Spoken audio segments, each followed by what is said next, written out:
Alright, this is called another Windrush victim that has no apology or compensation. Alright, another prominent victim of the Windrush scandal has died without seeing a compensation or personal apology from the UK government. According to London-based newspaper The Guardian, a former Middlesex bowler, Richard Stewart, had been waiting for his case to be resolved so he could travel back to Jamaica for the first time in half a century and visit his mother's grave. But he died a week ago, aged 74. His son Wesley Stewart said the cause of death was unknown and that his father had become stressed and depressed during the protracted process of attempting to source paperwork and prove the government's errors had caused him for several years. Later described as a pioneer of cricket for the Windrush generation. And gentlemen, Stewart said his father never wanted to see Britain as a racist country, but his views had changed as a result of his treatment by the Home Office. So basically saying he got his wake-up call right here. Quote unquote, it was blatant discrimination. The government made him feel like you're black, you shouldn't be here, full stop, he said.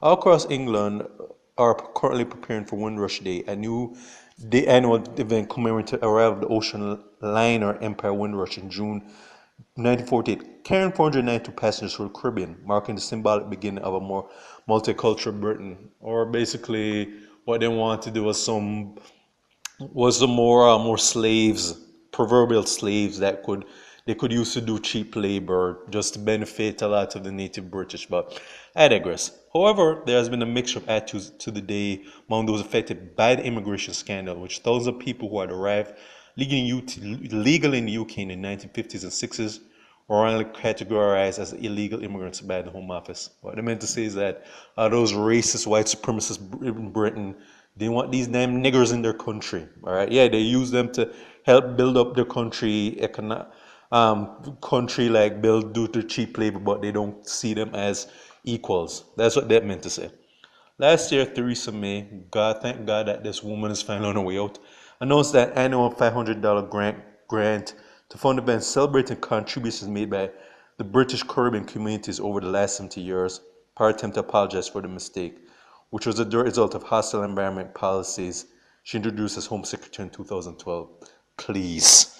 Like that woman really meant what she did not do anything much to compensate these people though. Like she'll just show how much of a racist hag she was.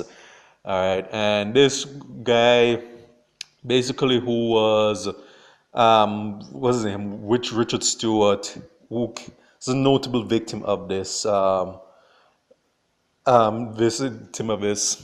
It's very sad though, I mean like he is so on. But he basically his case was that he wanted to travel back to Jamaica for after many years visit his mother's grave, but they screwed him over big time, and he passed away before getting chance to honor get his wish. And so I don't know the guy personally, didn't know what his get down was, but that's a sad though. I mean, my condolence goes out to his family because they did him dirty right here, and I can't condone that. But all I can say is that the whole Windrush thing just shows how one of the one of the blaring examples of how racist the British are. I mean, they're one of the main contributors and engineers in the slave trade, so it's not surprising. I mean, and again, if there are any fellow British who are not like this, I'm not lumping you with this though, but there's a lot of dirt that their country has to answer